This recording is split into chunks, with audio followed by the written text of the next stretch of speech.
안녕하세요. 2분 만에 신나게 알려주는 남자 이신남입니다. 최근 이신내과 이진호 원장님의 강의 자료를 많이 공유했었는데요.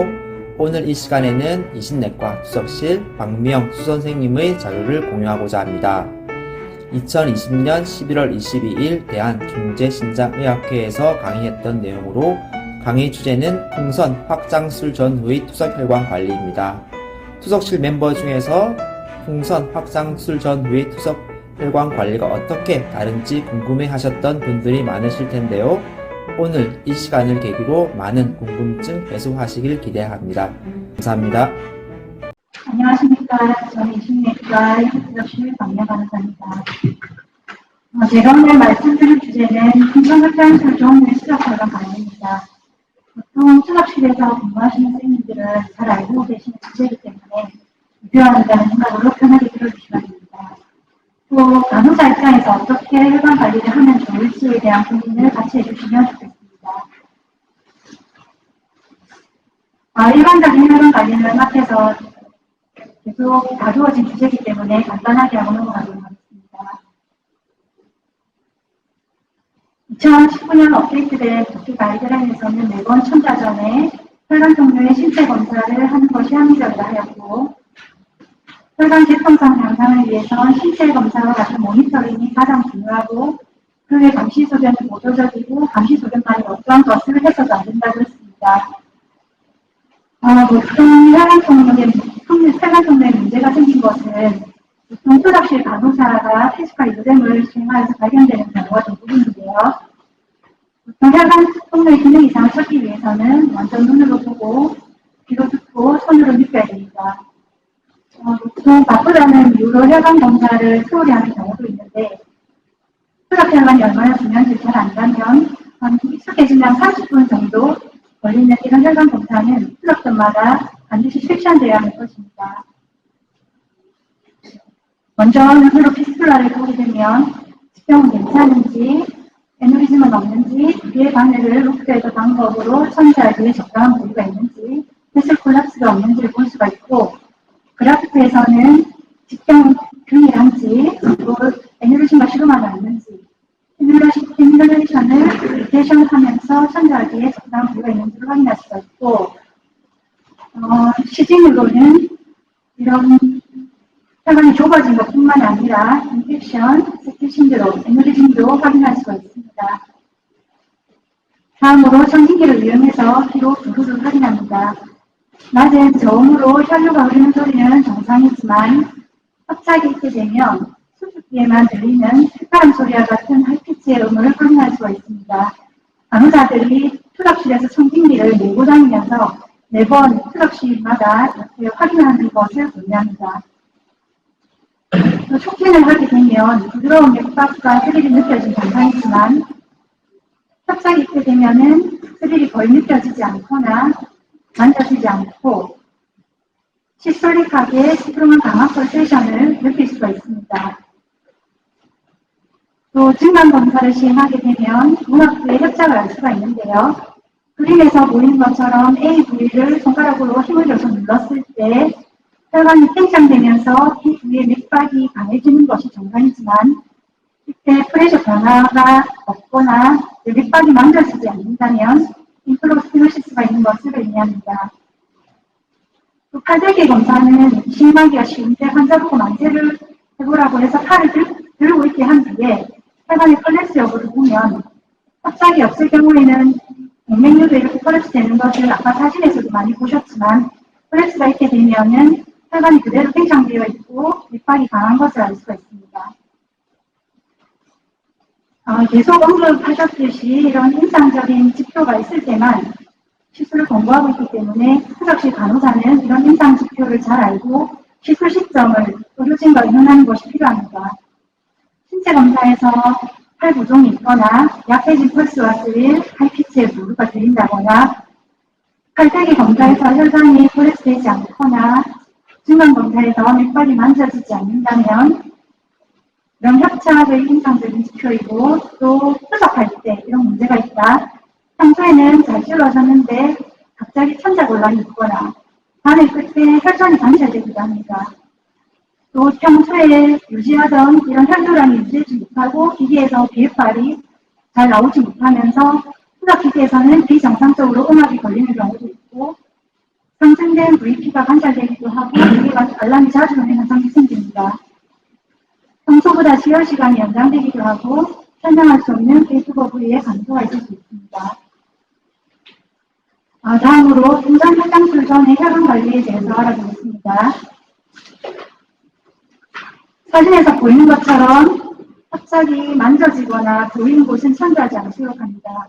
가능하다면 폼다를 시행하거나 피스로그라피를 시행해서 천자된 부위, 이런 협착된 부위를 확인하고 천지하지 않으면 더 좋고요.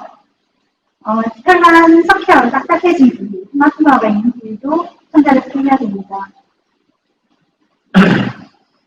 혈액 속도가 나오지 않을 때 어떤 센터에서는 이런 환자 비핵화를 낮추거나 작은 식경의 바늘을 쓰면서 투석을 유지하는 경우도 있는데 이는 나중에 혈관이 완전히 막히는 혈전증의 원인이 될 수 있기 때문에 좋지 않은 치료법이라 할 수가 있겠습니다. 또 혈류량이 감소되면서 천자 실패를 확률이 높아지는데 천자 실패로 침륜이 발생하게 되면 응급으로 혈전증이 발생할 수 있으므로 무리한 천자는 피하도록 하고 천자를 실패할 경우에는 10분 이상 충분히 지혈을 하고 조금 더 숙련된 간호사가 다시 재천주는 것을 권유합니다. 예전의 상처는 에너지심이나 수도에너지심의 원인이 될 수 있기 때문에 스테벤더 방식으로 새로운 구역을 천자하기 위한 노력이 필요합니다.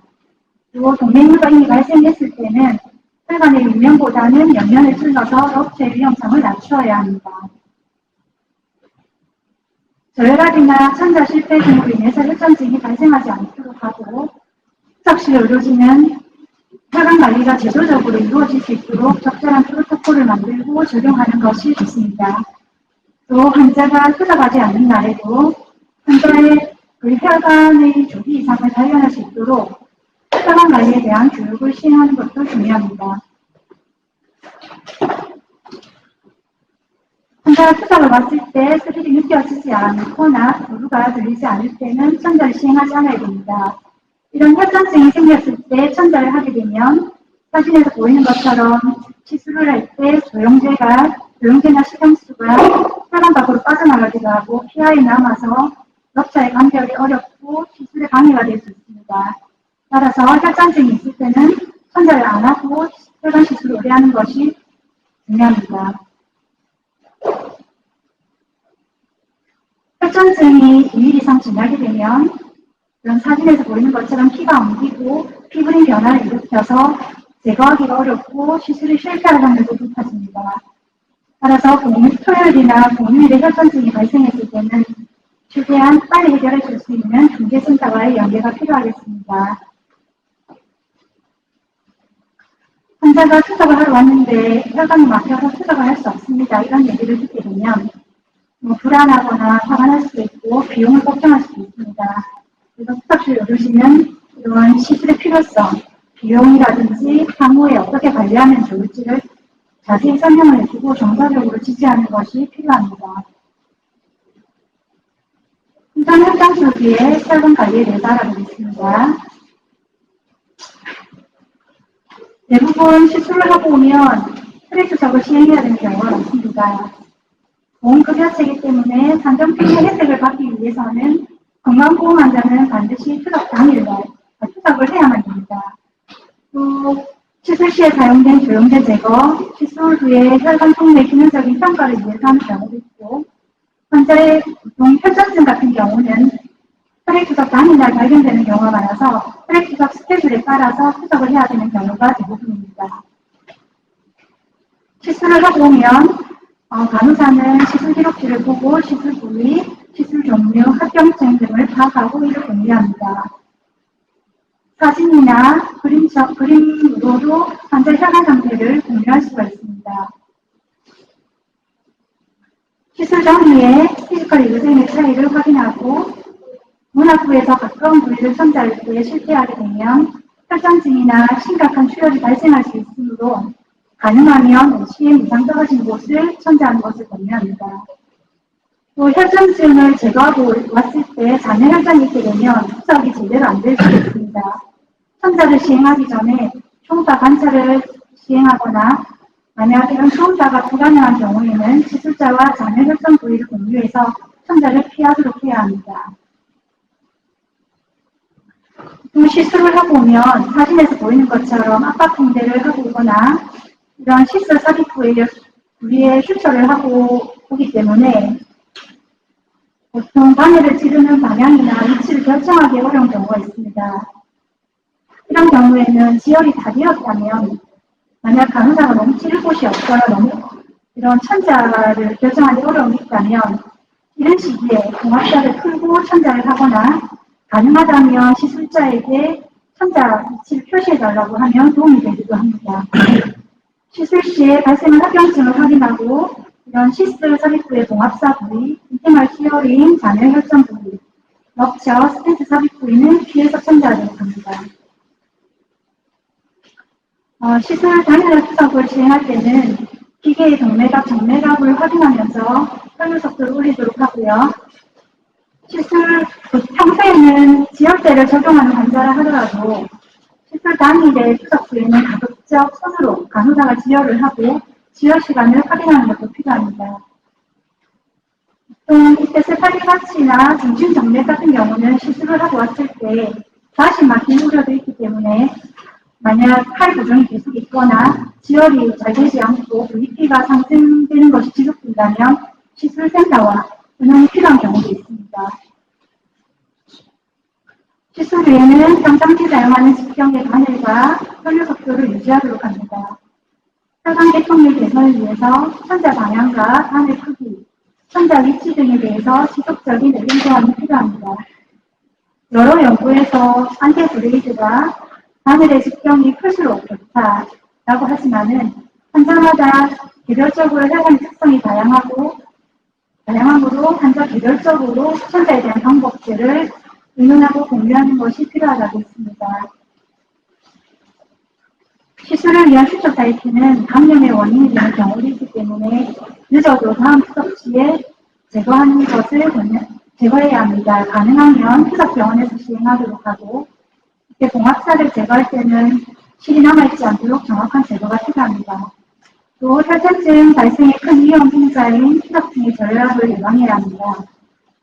투석증 결합을 예방하기 위해서는 수분 제거량을 수준 5% 이내로 유지할 수 있도록 하고 혈관의 석회화를 예방하기 위해서 고임산 혈증과 부갑상선 기능항진증을 적극적으로 치료하는 것도 중요합니다. 시술 후에는 투석센터나 기술센터에서 초음파를 정기적으로 진행하여서 재협착을 예상하고 확인하는 것이 필요합니다.